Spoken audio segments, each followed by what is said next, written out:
Hello, I'm Phil Little, host of the Private Investigator Experience podcast, where we talk about the life and times of a private investigator and the cases we work on. Thank you for joining us today. And also, one of the things we do quite often is talk to people who have been with us at West Coast Detectives or are in the related fields of investigation or law enforcement. And today, I have one of those persons on that I've said before that when I think about West Coast Detectives and all the history that I've been in the thousands of people, I used to think that I knew everybody's first name. And then I kind of realized over the years that I couldn't do that. Well, excuse me. And so, but when I think back at the history, there's a few names that keep popping out. And our guest today is one that I always think about because he was so influential in my life and our work. And we're going to talk about Al Perrotta. He's going to share some things. We're just going to talk about history and current events and some of the things that's going on. Well, I've got something going on in my throat here that maybe a little bit weather going on. So let me take a drink here and try to get this worked out. Then I'll get Albert to talking so that I won't have to. Al Perrotta is currently the managing editor of the Christian conservative news and commentary site, The Stream, where he writes a daily email, The Brew. He is a co-author of the #1 best-selling political incorrect guide. Here's a little picture of it on immigration. Now, that's a subject we could talk all day about. And he spent decades as a national syndicated comedy writer in Los Angeles. And now, after nearly 35 years in California and Texas, he's returned to his home in southern Maryland, where he lives with his wife, Rusty, and puppy, Clancy. Albert, welcome to the show today. Well, thanks for having me on. It's great to see you. We've got a lot to catch up on, but fortunately, we're both still around after all these. We've known each other over 25 years. It was like late 90s there, around that we met at the Living Faith Church. But my first memory, and really when I think about you, is this book, Hostile Intent, which was my first book looking at the source of terrorism from what I'd learned out in the Middle East. And Albert was on our staff working with us at that time on research and helping develop newsletters, trying to track how we could get terrorist information out. And he edited this and was the reason that it was so well presented to our publisher. But Al, where did it all start with you? And we'll try to work up to how we got to here today. I would wish I could tell you how in the world I got here. It is the weirdest journey. I was born in DC area, Southern Maryland, and professionally I started working for the Voice of America right out of college. So I was telling America's story to the world and relating the news, but also I was part of a division that dealt with culture. So I was writing about the cool things about America, the history of America, all this beautiful stuff, and also some of the harder stuff too. Back then you had to be fair, accurate, and unbiased when you worked for the Voice of America. So you had to deal with some of the problems of the 80s. And then, oddly enough, somehow somebody offered me a chance to live in California, sit under a palm tree, and write funny things. I mean, again, how in the world does that happen? So I ended up a redhead was involved. I got to admit that too. But I ended up in California where I started writing comedy for radio stations. At first it was the comedy bits, fake parody, fake commercials, parodies, all that stuff. But eventually I found out that I have a knack for topical humor and what they call morning prep, which is writing. It's the material DJs have in the morning. They don't wake up and make up all that stuff on their own. They have help. And one of the ways to get help is through what they call morning prep. Now, my specialty was doing the morning prep with like the news and culture headlines, but also adding punchlines that they could use so they sound funny. And I ended up doing that in a few different places over the years. And that's where we met, was in California. And probably when we met, I was doing the comedy thing. Yes, you were. The comedy thing with premieres. And then we met at, I guess, LFCC came close, but were you involved in C3? Because I associate you with C3. I was. And Leslie actually brought me to Papa Gus's meetings there in like 97, 98. And I think it was around that time with that whole crew, those friends we had. So that's where we met.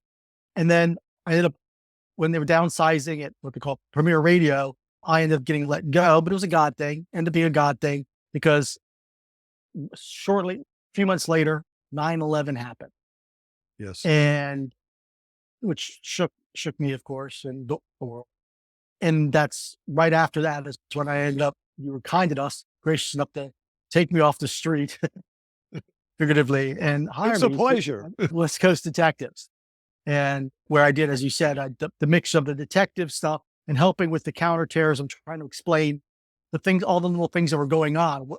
Basically a daily, I guess it was a daily sort of Yes. update on what was going on in the war against terrorism, the bigger picture, and that did lead to your book, and that's how I ended up in your offices in California. I remember our office there, we had all the clocks of the different, I can see that picture now of thinking about the world. And of course, my work had started, my real interest in counterterrorism and intelligence gathering started when my first trips to Israel back there in 77 and then 78, 79, then when we built the radio station in southern Lebanon. So my interest was really building. I had had some knowledge before. I had worked on setting up in the early 80s, late 70s, early 80s, counterterrorism assets out around the world where we had people living in these countries that were law enforcement or intelligence gathering people, that workforce on the side, and then some became full time when they retired. So that's where I started thinking about writing something. When people would tell me you should write a book, I said, I'm not a writer. I don't know how to write. And one of my friends, John Taylor, who was part of High Adventure Ministries and then started his own after that, kept telling me, sit down, do an outline, do a 3-day seminar like you do, and put it in an outline and chapter it out. So I did that. And that's when that clicked. And then fortunately, you were there, Al, that filled in that gap where as a writer, I didn't know what I was doing. In fact, that was the first time I went from dictating in a dictaphone to my assistant to working on a word processor. I'd started Mm. just working with this, but Yeah. what do you remember about some of the things during that time? What did you learn from that time, if anything, that helped you in life? Oh, okay. Former comedy writer thinks funny thoughts. Well, just thinking, well, I learned that seriously. I learned a lot about how much information on people is out there. That's one area, the detective side of things, the investigations, and looking into people's backgrounds, and some of the investigations you were part of. You kind of learn that people are kind of sneaky. And they do sneaky things, and that a little bit of an eye-opening thing there. But what I really learned, and this is it's kind of sad, but it's true. How much of what I learned there is like applying to what is going on now. You think after 20 something Yes. years, we figure this stuff out. The things that stuck out to me, especially in the context of the book, in the counterterrorism aspect of things, was one example being how dangerous it is to have the border open. Sticks in my mind, you talking about Palestinian terrorists living it up along the coast of California in Mexico, on the Mexico side of the border in California. This was a Yes. long time ago. We're talking, what, 35, 40 years ago that they were there. Talking about, and this is really scary when you think of what's going on right now, the network of Iranian agents that was here in the United States. I think the case you were dealing with was like around 1988. You can read all about it in a really good book, Hustle and Check. But it was around 1988. So you're talking about 1980, another generation has passed for Iran to have more people coming into this country to set things up. And with our open border right now, it screams to me, we're so vulnerable. And when it hits, it's going to hit bad because, as you say, even when Al Qaeda was getting all the headlines for 9/11 and all and the stuff that was going on, you're always saying Hezbollah is the A team. They're the ones who really scare the people in the know because they're smarter, they're better funded, and they're much more disciplined. And when they want to hit us, we're going to have trouble, especially when you consider that they've been teaming with the cartels to bring drugs into the country. We knew that from the Obama administration when Obama shut down Operation Project Cassandra, I think it was called, was a DEA operation trying to shut that down. And to curry favor with Iran for the nuke deal, Obama had it basically shut down. So if they're able to run drugs into the country, what else can they run into the country? This is Hezbollah. These are terrorists. They're here. And again, that goes back to stuff that you were talking about 25 years ago. So That's one thing I learned, and it was stuck in my mind, and it really informs my views on immigration. Wow. And in my book, Things Correct Guide to Immigration, we talk about that a lot. Danger. This brings up the thoughts, yeah, as you reflected on that, I'm remembering, I know over time we forget things, but it's been said that history is secular and sin is predictable. So what we're seeing, which is, I don't get how any politician, I don't care what name you put on them, whether Democrat, Republican, Independent, could think that a country can survive without borders. Do some investigative work, dig into the past. No country has ever done that or ever will. But here we are in that secular form, thinking, and people on the left, particularly in the woke ideology, well, we're smarter than what the mistakes they made. We'll do the same thing, but it'll have our twist on it and it'll work this time. Oh, give me a break. We have politicians that are guiding our country. So that's what's amazing to me. We haven't learned a thing. That's or did they learn it and have an ulterior motive other than the protection and security and success of America? At some point, you got to go, this is deliberate and this has a goal of bringing us down. You can't bring in 10 million illegal immigrants. You just can't do it. You're creating a disaster. And the fact that even some of the Democratic mayors are starting to yell and scream, you're down in Texas. Texas has been getting overrun. The stories are endless. As much as they try to bury it, the stories are endless of the trouble. Yeah. And you got to wonder about motive again. And that's what worries me, is that this is how deliberate this is. This isn't well-meaning. So what is the goal? Is it the elimination of borders to create an open border society? I'm forgetting the United States of America, but like a pan-national thing like the European Union. Is that what the ultimate goal is? What is it? Yeah. And that's been a question that I've been looking at. It's interesting, as I've gotten into doing these little short things on current events, I decided, well, most of my history that I got in school, I've probably forgotten, but we did have American history. We did have world history. And we did have prayer and the American flag and all those things. But when I started looking, I realized people will think, oh, this woke thing, it just happened. It's all sudden. But we go back over 100 years, back to the 1800s. The movement at that time was what started the progressive movement. And they were patterning it after Karl Marx and the communist approach. Now, it was interesting. I found that many feel that when Karl Marx and they started their method, they saw all the extremes that was going on with the rich and the poor. And there were some valid things going on, that people were being taken advantage of by big companies and businesses and all that.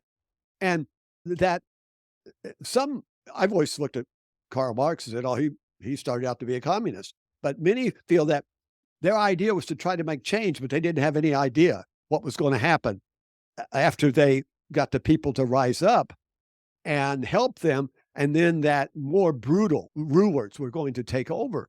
But that started back then. And when you follow that cycle all up through the last 100 years, it goes up and it kind of goes down and push back. And then you go up through the New Deals. But all the time, they've been working to take away our freedoms and make our country a government-dependent country. And when you look at exactly even what Michelle Obama was saying the other day, that the government should be taking care of people, it's up to back to this whole thing. So this started a long time ago. Yeah. And now it's on us, but it's on our watch right now. We who are conservative Christians who are supposedly want to stand up for our country, most of us have been silent. While all this was happening in the last years with this woke, with the education and what's happened, they snuck it in. They were staying undercover. Now they're out in the open. There's no undercover anymore. We know what they're doing. It's out in the open. It's blatant. It's being shoved in people's faces, and there's starting to be some pushback, and that's good. And it's kind of good to know that you're in a culture war, to know you're in a culture war. Right. Some people weren't paying attention. They didn't know their kids were getting this stuff shoved down their throats until COVID homeschooling, and they saw on video some of this nonsense. And that's where it started. For those who are interested, as Phil said, I'm the managing editor of the stream.org. We have stream.org. What I recommend folks look up one of our writers, a writer named John Zamirak, Zmirak. Guy's brilliant. And he talks about what Bill was just talking about, the history of the cyclical history. That this just didn't just happen. This is planned. It's been planned way back. And he goes back even further. And now the same cycle repeats, and it always ends in death and destruction and despair and the lack of liberty and freedom. It always does. And the idea these people might even have I think for a second that somehow it's going to be different with them doing it is nonsense. You always end up with despotism and human suffering, period. It's just the way it goes. But yeah, I suggest you look him up because what he does every day is absolutely brilliant. And this is one of the topics he talks about the Marxism in the schools and the sneaking in of the destruction. It's satanic. There's a basis. There's a satanic basis to it of the destruction of the family. That's part of this. And just the separation, the deliberate attempt to separate from God, separate the people from God. It's all in there. It's all part of it.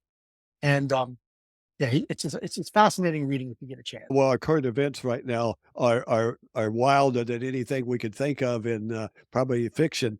But let's look back here a bit. Now, you wound up. What made you move from California to Texas? How did you wind up in that move? All I can say about it, in all seriousness, is it was God. It was God. We did not choose Texas. Nothing against Texas. We did not choose Texas.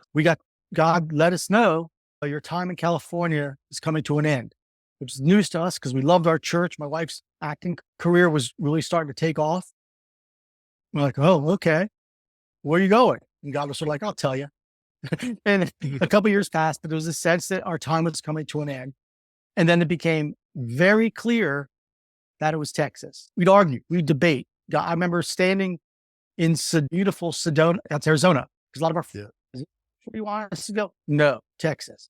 And California, old boss of mine was there. I loved it. It was beautiful. No, you're going to Texas. Harper's Ferry, West Virginia.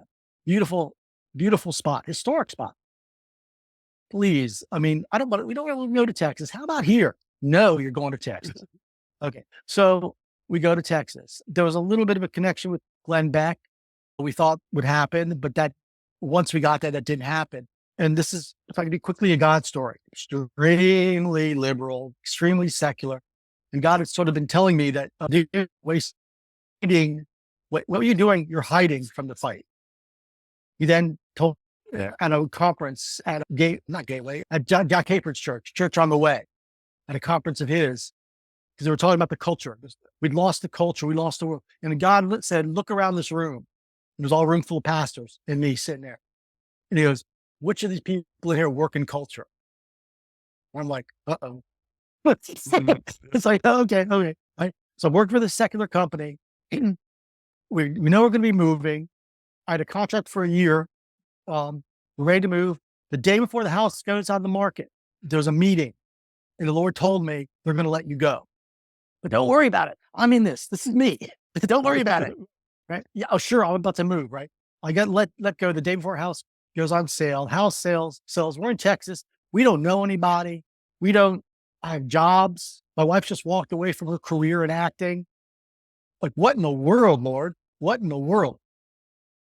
And then a year later, to the very day I was let go, was the day I was hired by Life Outreach International for this new thing that they were calling Faith and Freedom Stream, which was going to be a news and commentary site. To the day. And it just, again, it was God. It was all God. And so for a few years, I pretended to like the Cowboys until God released us to come home, Maryland.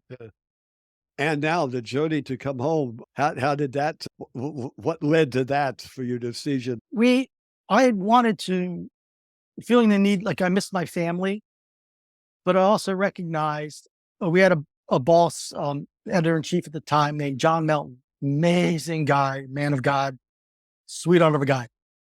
And because he was so awesome at managing people and doing a lot of things I had been doing before he came along, we sort of realized that my talents would be better used in the Washington, D.C. area anyway, given how much focus I put on the political world Right. and news and culture.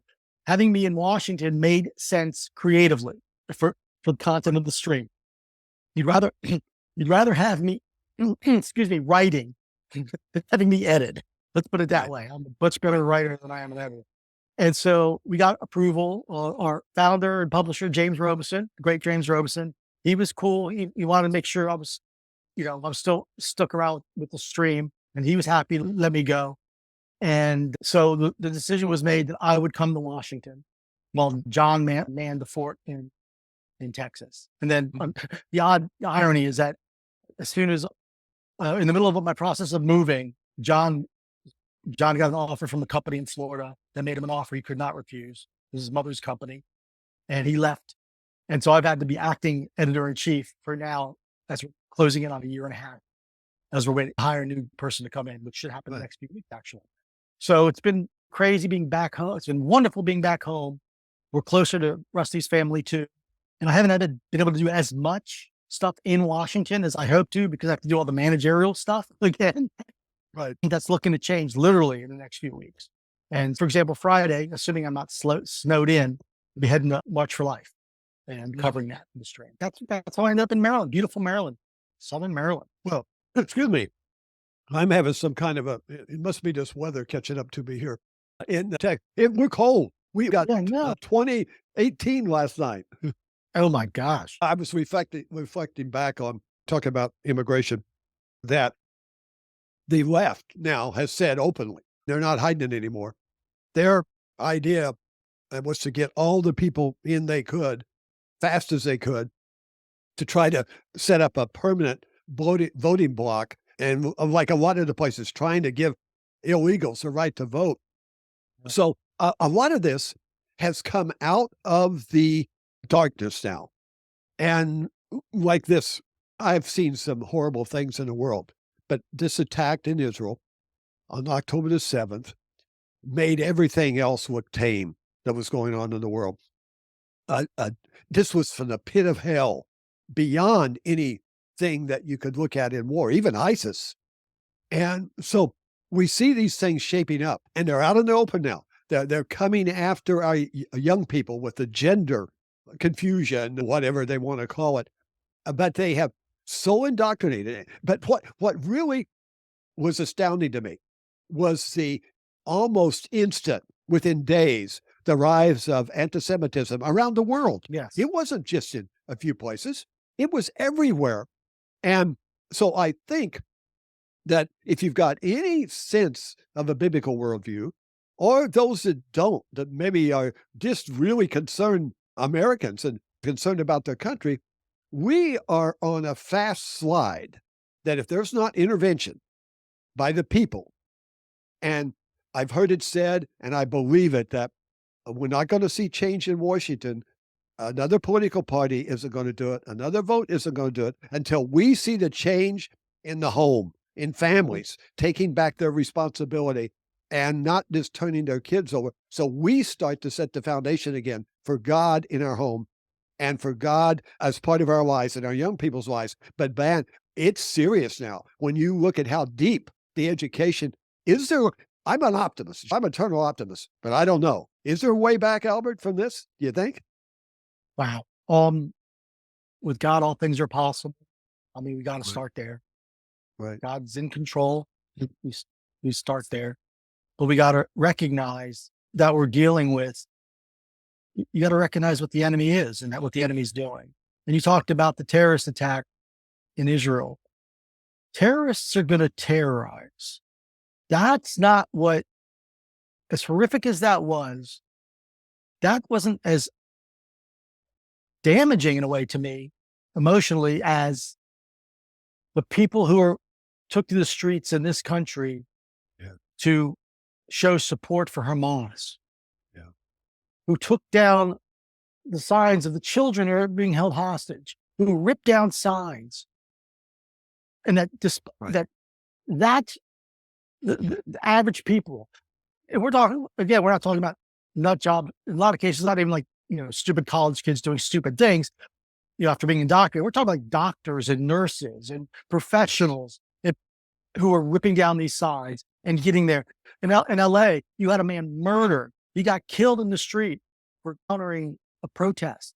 Jewish man got killed, middle-aged Right. Jewish man. Right.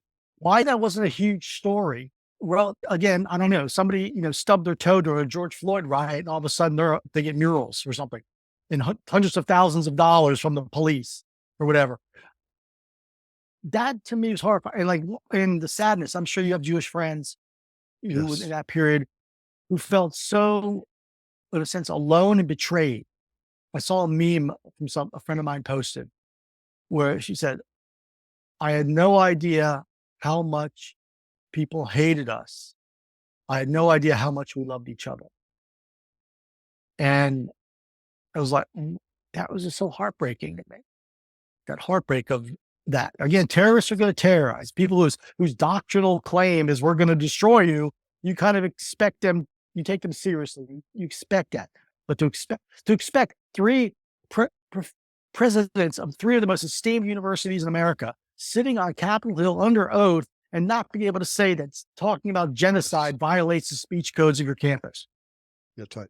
Whoa. That's right. That is, again, a Hamas terrorist committing some atrocity. Yeah. Okay. That was an atrocity, of the spirit. And That's you're right. like, my gosh, what has been unleashed in this country? And that again is another way we get out of it, is to recognize it is a spiritual battle. Yeah. And that means fall into your knees. Well, as I've been pondering these questions myself and digging into them, I believe that we can track where the world is at right now, because this is not only happening in the United States, it is everywhere in the world, in countries you wouldn't even think about. Where are these people organizing from? But what has happened, and I believe there's a lot of other people smarter than I am that are saying the same thing, that when the immigration started across Europe before it got here, with the mass groups of Muslim people, and I have many great friends, Muslims, and my time in Saudi Arabia, I have many, many close friends that I appreciate and honor them as people because they've befriended me. But what we've increased into these countries, like with France, 20% of Muslim, whatever, they're not assimilating into the societies they come from. They're allowed to create, like in France, that Muslim enclaves outside of Paris. I mean, they're like huge other countries that the police won't even go into without armored vehicles and Yeah. squads of people, and they're ruling Sharia law in those areas. Well, that's happened in England. It's happened everywhere, and now it's happened in the United States, and that's what's showing here. We've Yeah. allowed people to come in and get in control and get involved that aren't for America. They're coming out of disasters in many places, but they're bringing the same thing that caused it with them. Yeah. Why don't we get that album? It's astonishing to me, because 100 years ago, the immigrants who came to this country wanted to be here, wanted to be in America. And that's something that's changed. Another thing that's changed, and that's really crucial, is when people 100 years ago, there was a deliberate effort on the part of the government, society, to train people about the good things about America, to love them, to Right. love America. We train them. Our education system doesn't do that. We're spending all That's this right. time talking about how bad America is. That's not helping. We're not, these people who come, even if the ones who are the tired, the poor, the huddled masses yearning to be free, those folks, we're not teaching them of the greatness of America. And that's going to have an effect. A century ago, We taught them the greatness about America. And what happened? What does people do? They gave birth to the greatest generation. What's the next generation that's being taught that America stinks of the immigrant, that second generation and third generation? How are they going to be? What kind of citizens are they going to be? Alexander Hamilton had the best line. We talk about melting pot. Well, you can throw a bunch of things in a pot. It's going to taste bad. So that's not quite it. Alexander Hamilton used the phrase, I love. It's called, he talked about the harmony of ingredients. When it came to bringing other people in, bringing in a harmony of ingredients. You want the extra flavors, but it's got to be in harmony. Yes. And that is the way we should be approaching people who come to this country, people who want to be here for the right reasons and want to learn and become Americans. And we don't do that now. And this administration certainly does it now. The education system certainly does it now. So you have 10 million people walking around. What percentage of them are going to be proud American citizens and pass that on to their children? The immigration and the whole decay of our society has been a repetition of what we should have seen coming. We have Germany, which was close. I mean, some of us, I don't really remember that much, but where the people were silent and thinking they could avoid the atrocities of people coming after them. But then when they finished with the Germans, they came for them. Yeah. And the same theology. But see, the problem, I believe, is, Albert, that we in Americans have gotten soft, fat, and we're gotten so busy, so wrapped up. And what has happened, the world has infected the church, not the the church infecting the world, as it was back in the time we talked about 100 years ago. And so I believe that what we're seeing, we've become soft. We haven't been interested. I've had parents tell me when I talk to them about like California and these other states with all the woke stuff and the training. Oh, well, if they learn stuff at school, I'll straighten them out when they come home. But that doesn't work. If they get the critical race theory and all that stuff in them, that's why we have these young people, college age and even high schoolers. And when you watch the interviews, they say, what river is it? I don't know. And all they have become brainwashed. And they're talking heads of what they've been told. I don't know what's going to happen. What's your take on this election cycle coming up? Are we going to have the repetition of so much fraud stuff and that's coming out now? It's amazing how much is coming out that happened. What's your take from your position, viewpoint on this? Here, let's put it this way. In 2020, we know all about the cheating and all that stuff. That's pretty well established with anybody who has a brain. I mean, you talk Joe Biden getting 81 million votes. Come on. My analogy right there is very quickly is you tell me that Taylor Swift fills AT&T Stadium in Texas. I'll buy that. Oh, definitely. That's Taylor Swift. 5 nights in a row, she'll sell out AT&T Stadium. I'm going to buy it. You tell me some band that's had a couple hits filled AT&T Stadium. I'll go, yeah, they probably had a great opening acts and monster trucks in the parking lot. It was a bigger festival. I can almost buy that. You tell me some broken down lounge singer from a Holiday Inn filled AT&T Stadium. I'm going to tell you, you're full of it. It didn't happen unless they gave away the tickets.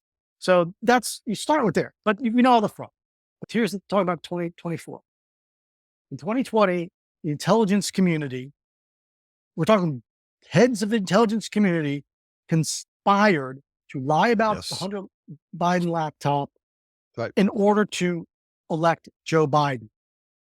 These are the same people who, in some cases, are literally the same people who helped overthrow Gaddafi and cackled when he got dragged through the streets, sodomized, and murdered.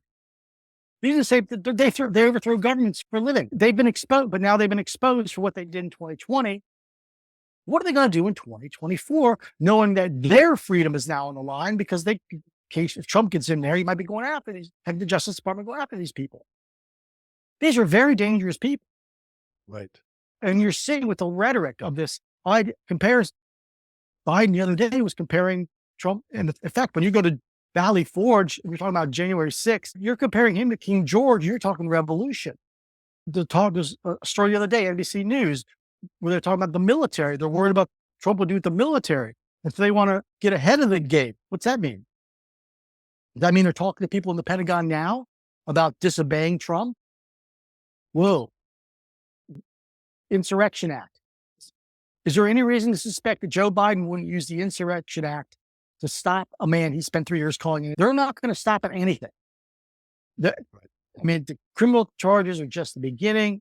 They will not stop at anything. You hear the phrase assassination prep. I honestly believe, assuming unless there's some weird thing that has nothing to do with anybody, this ends with Trump in the White House or buried. Right. I could be that stark. I mean, maybe something happens that takes the air out of the bubble for this, but that is what's being set up. You don't go around calling somebody a threat to democracy, comparing them to Hitler, when you have the most powerful agencies in the world behind you, without hoping something bad happens or setting something in motion so something bad happens. Yeah. You see, you feel it come, because Trump is not going to give up. The guy's a fighter. He's not going to stop. And nobody in the GOP primaries is going to beat him. So that means it's him against Joe or whoever's left standing over there. Yeah, but they're not going to. There's an inevitability of a clash, unless, God willing, they suddenly decide, you know what, we'll give him 2024. We'll gear up for 2028. I don't. It just doesn't feel. It doesn't have that vibe. It has the protest vibe, the violent vibe, and they're pouring gasoline into the situation and hoping for an explosion. I think like it's so too advanced. I think the problem is that it's worse now than when Trump was in that deep state, because all the people at justice, and the reason they're probably not going to fear too much if they can steal the election, because even if they got caught at it, no one's going to prosecute them, as long as the Democrats are in control. Oh. So I think it's up to the American people. Yes. It's time. We better feel like we got our backs to the wall, and now it's time we stand up and let our voices be heard. And that's what I keep saying. And hopefully that'll catch in with what you're doing at thestream.org. And I might invite people, sign up, subscribe to thestream.org and listen to and keep abreast of what's happening. There's voices out there that we could listen to that'll help us be better informed. Well, Albert, we could talk for hours about this subject, and I'm so grateful for you and your contributions to my life and West Coast Detectives and all that you're doing now to help raise a voice up for reason in the midst of this unbelievable. I find myself saying that, astonishing, unbelievable what's happening. The more I find out about, do you believe that? I can't believe they really did that or say that. Yeah. I wrote comedy for a living. And like the Babylon Bee, they write these headlines and 2 weeks later they come true. It is so.